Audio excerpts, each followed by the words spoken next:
Siguiendo con la lectura del Código Civil, quedamos en el artículo 1400. Artículo 1400. No valdrá la donación entre ellos de cualquier especie de bienes raíces, si no es otorgada por escritura pública e inscrita en el competente registro. Tampoco valdrá, sin este requisito, la remisión de una deuda de la misma especie de bienes. Artículo 1401. La donación entre ellos que no se insinuare solo tendrá efecto hasta el valor de 2 centavos y será nula en el exceso. Se entiende por insinuación la autorización del juez competente solicitada por el donante o donatario. El juez autorizará las donaciones en que no se contravenga a ninguna disposición legal. Artículo 1402. Cuando lo que se dona es el derecho de percibir una cantidad periódicamente, será necesaria la insinuación, siempre que la suma de las cantidades que han de percibirse en un decenio excediere de 2 centavos. Artículo 1403. La donación a plazo o bajo condición no producirá efecto alguno, si no constare por escritura privada o pública en que se exprese la condición o plazo, y serán necesarias en ella la escritura pública y la insinuación e inscripción en los mismos términos que para las donaciones de presente. Artículo 1404. Las donaciones con causa onerosa, como para que una persona abrace una carrera o estado, o a título de dote o por razón de matrimonio, se otorgarán por escritura pública, expresando la causa, y no siendo así, se considerarán como donaciones gratuitas. Las donaciones con causa onerosa de que se habla en el inciso precedente están sujetas a insinuación en los términos de los artículos 1401, 1402 y 1403. Artículo 1405. Las donaciones en que se impone al donatario un gravamen pecuniario o que puede apreciarse en una suma determinada de dinero no están sujetas a insinuación, sino con descuento del gravamen. Artículo 1406. Las donaciones que con los requisitos debidos se hagan los esposos uno a otro en las capitulaciones matrimoniales no requieren insinuación, ni otra escritura pública que las mismas capitulaciones, cualquiera que sea la clase o valor de las cosas donadas. Artículo 1407. Las donaciones a título universal, sean de la totalidad o de una cuota de los bienes, exigen, además de la insinuación del otorgamiento de escritura pública y de la inscripción en su caso, un inventario solemne de los bienes, so pena de nulidad. Si se omitiere alguna parte de los bienes en este inventario, se entenderá que el donante se los reserva, y no tendrá el donatario ningún derecho a reclamarlos. Artículo 1408. El que hace una donación de todos sus bienes deberá reservarse lo necesario para su congrua subsistencia, y si omitiere hacerlo, podrá en todo tiempo obligar al donatario a que, de los bienes donados o de los suyos propios, le asigne a este efecto, a título de propiedad o de un usufructo o censo vitalicio, lo que se estimare competente, habida proporción a la cuantía de los bienes donados. Artículo 1409.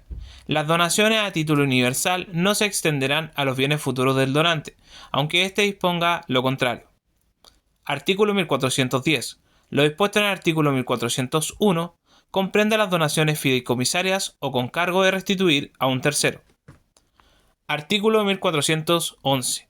Nadie puede aceptar sino por sí mismo o por medio de una persona que tuviere poder especial, suyo al intento o poder general para la administración de sus bienes, o por medio de su representante legal, pero bien podrá aceptar por el donatario, sin poder especial ni general, cualquier ascendiente o descendiente suyo, con tal que sea capaz de contratar y de obligarse.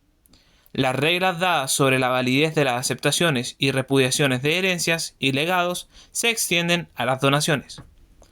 Artículo 1412. Mientras la donación entre vivos no ha sido aceptada y notificada la aceptación al donante, podrá éste revocarla a su arbitrio. Artículo 1413. Las donaciones con cargo de restituir a un tercero se hacen irrevocables en virtud de la aceptación del fiduciario, con arreglo al artículo 1411. El fideicomisario no se halla en el caso de aceptar hasta el momento de la restitución, pero podrá repudiar antes de ese momento. Artículo 1414.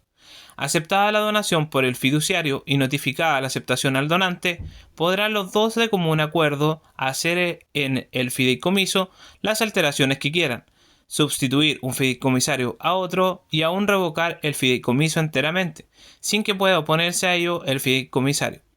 Se procederá para alterar en estos términos la donación como si se tratase de un acto enteramente nuevo. Artículo 1415. El derecho de transmisión establecido para la sucesión por causa de muerte en el artículo 957 no se extiende a las donaciones entre vivos. Artículo 1416. Las reglas concernientes a la interpretación de las asignaciones testamentarias, al derecho de acrecer y a las sustituciones, plazos, condiciones y modos relativos a ellas se extienden a las donaciones entre vivos. En lo demás que no se oponga a las disposiciones de este título, se seguirán las reglas generales de los contratos. Artículo 1417. El donante de donación gratuita goza del beneficio de competencia en las acciones que contra él intente el donatario, sea para obligarle a cumplir una promesa o donación de futuro, sea demandando la entrega de las cosas que se le han donado de presente. Artículo 1418. El donatario, a título universal, tendrá respecto de los acreedores las mismas obligaciones que los herederos, pero solo respecto de las deudas anteriores a la donación, o de las futuras que no excedan de una suma específica determinada por el donante en la escritura de donación. Artículo 1419. La donación de todos los bienes o de una cuota de ellos o de su nuda propiedad o usufructo no priva a los acreedores del donante de las acciones que contra él tuvieren, a menos que acepten como deudor al donatario expresamente o en los términos del artículo 1380, número 1. Artículo 1420. En la donación a título singular puede imponerse al donatario el gravamen de pagar las deudas del donante, con tal que se exprese una suma determinada hasta la cual se extienda este gravamen. Los acreedores, sin embargo, conservarán sus acciones contra el primitivo deudor, como en el caso del artículo precedente. Artículo 1421. La responsabilidad del donatario respecto de los acreedores del donante no se extenderá en ningún caso, sino hasta concurrencia de lo que al tiempo de la donación hayan valido las cosas donadas, constando este valor por inventario solemne o por otro instrumento auténtico. Lo mismo se extiende a la responsabilidad del donatario por los otros gravámenes que en la donación se le hayan impuesto. Artículo 1422. El donatario de donación gratuita no tiene acción de saneamiento aun cuando la donación haya principiado por una promesa. Artículo 1423. Las donaciones con causa onerosa no dan acción de saneamiento por evicción, sino cuando el donante ha dado una cosa ajena a sabiendas. Con todo, si se han impuesto al donatario gravámenes pecuniarios o apreciables en dinero, tendrá siempre derecho para que se le reintegre lo que haya invertido en cubrirlos, con los intereses corrientes que no parecieren compensados por los frutos naturales y civiles de las cosas donadas. Cesa en lo tocante a este reintegro el beneficio de competencia del donante. Artículo 1424. La donación entre vivos no es resoluble porque después de ella le haya nacido al donante uno o más hijos, a menos que esta condición resolutoria sea expresado en escritura pública de la donación. Artículo 1425. Son rescindibles las donaciones en el caso del artículo 1187. Artículo 1426. Si el donatario estuviera en mora de cumplir lo que en la donación se le ha impuesto, tendrá derecho el donante o para que se obligue al donatario a cubrirlo o para que se rescinda la donación. En este segundo caso, será considerado el donatario como poseedor de mala fe para la restitución de las cosas donadas y los frutos, siempre que sin causa grave hubiere dejado de cumplir la obligación impuesta. Se abonará al donatario lo que haya invertido hasta entonces en desempeño de su obligación y de que se aprovechare el donante. Artículo 1427. La acción rescisoria concedida por el artículo precedente terminará en 4 años desde el día en el que el donatario haya sido constituido en mora de cumplir la obligación impuesta. Artículo 1428. La donación entre vivos puede revocarse por ingratitud. Se tiene por acto de ingratitud cualquiera hecho ofensivo del donatario, que le hiciere indigno de heredar al donante. Artículo 1429. En la restitución a que fuere obligado el donatario por causa de ingratitud, será considerado como poseedor de mala fe, desde la perpetración del hecho ofensivo que ha dado lugar a la revocación. Artículo 1430. La acción revocatoria termina en 4 años contados desde que el donante tuvo conocimiento del hecho ofensivo y se extingue por su muerte, a menos que haya sido intentada judicialmente durante su vida o que el hecho ofensivo haya producido la muerte del donante o ejecutándose después de ella. En estos casos, la acción revocatoria se transmitirá a los herederos. Artículo 1431. Cuando el donante, por haber perdido el juicio o por otro impedimento, se hallara imposibilitado de intentar la acción que se le concede por el artículo 1428, podrán ejercerla a su nombre mientras viva, y dentro del plazo señalado en el artículo anterior, no solo su guardador, sino cualquiera de sus descendientes o ascendientes o su cónyuge. Artículo 1432.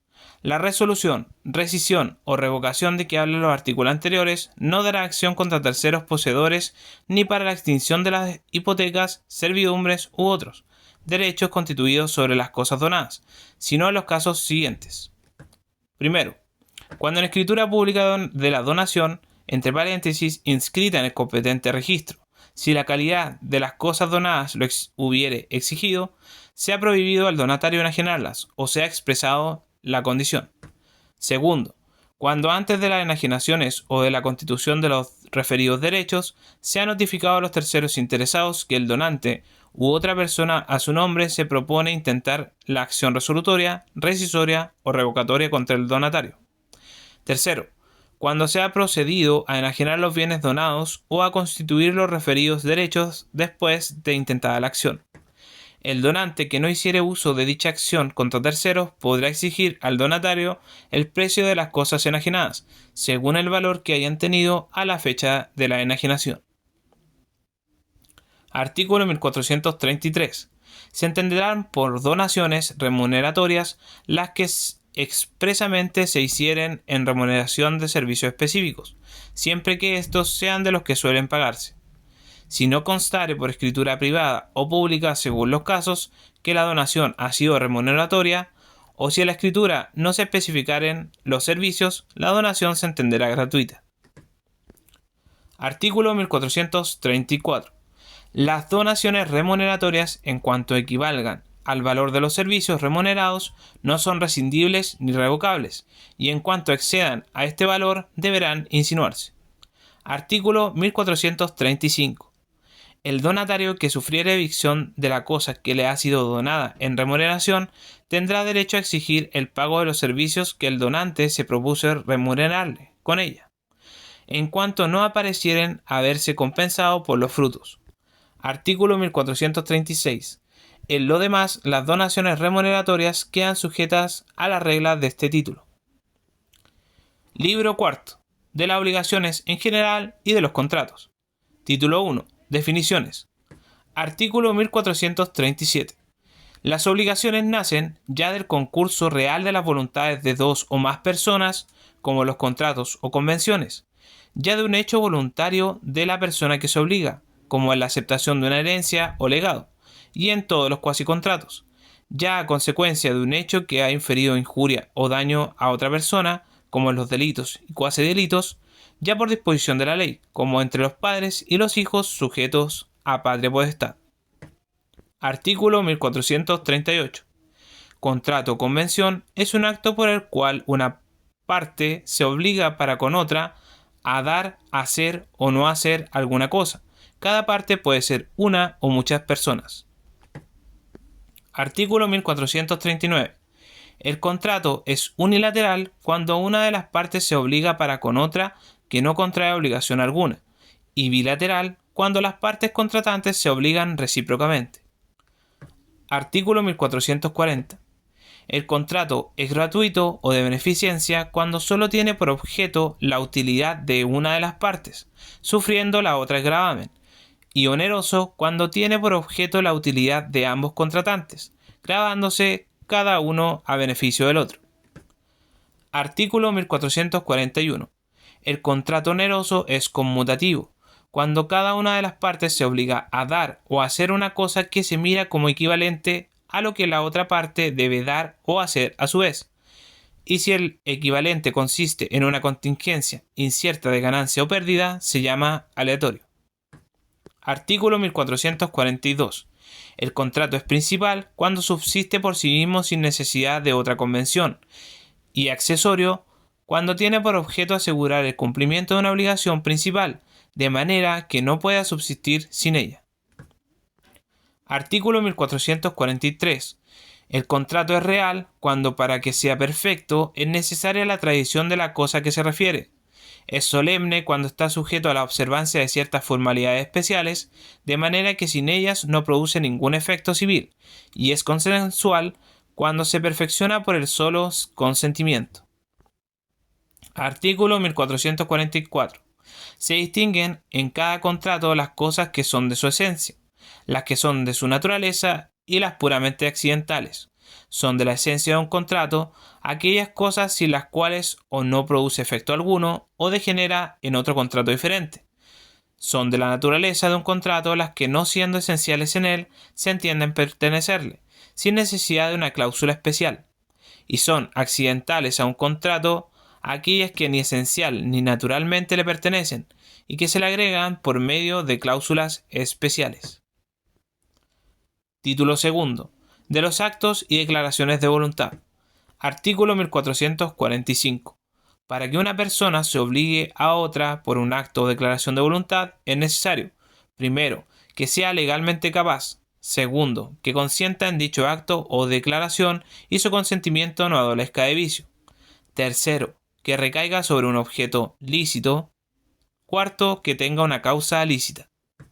La capacidad legal de una persona consiste en poder obligar por sí misma y sin el ministerio o la autorización de otra. Artículo 1446. Toda persona es legalmente capaz, excepto aquellas que la ley declara incapaces. Artículo 1447. Son absolutamente incapaces los dementes, los impúberes, los sordos o sordomudos que no puedan darse a entender claramente.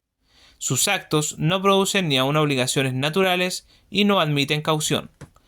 Son también incapaces los menores adultos y los disipadores que se hallan bajo interdicción de administrar lo suyo, pero la incapacidad de las personas a que se refiere este inciso no es absoluta, y sus actos pueden tener valor en ciertas circunstancias y bajo ciertos respectos, determinados por las leyes. Además de estas incapacidades, hay otras particulares que consisten en la prohibición que la ley ha impuesto a ciertas personas para ejecutar ciertos actos. Artículo 1448. Lo que una persona ejecuta a nombre de otra, estando facultada por ella o por la ley para representarla, produce, respecto del representado, iguales efectos que si hubiese contratado el mismo. Artículo 1449. Cualquiera puede estipular a favor de una tercera persona, aunque no tenga derecho para representarla, pero solo esta tercera persona podrá demandar lo estipulado, y mientras no intervenga su aceptación expresa o tácita, es revocable el contrato por la sola voluntad de las partes que concurrieron a él. Constituyen aceptación tácita los actos que solo hubieran podido ejecutarse en virtud del contrato. Artículo 1450. Siempre que uno de los contratantes se compromete a que por una tercera persona, de quien no es legítimo representante, ha de darse, hacerse o no hacerse alguna cosa, esta tercera persona no contraerá obligación alguna, sino en virtud de su ratificación, y si ella no ratifica, el otro contratante tendrá acción de perjuicios contra el que hizo la promesa.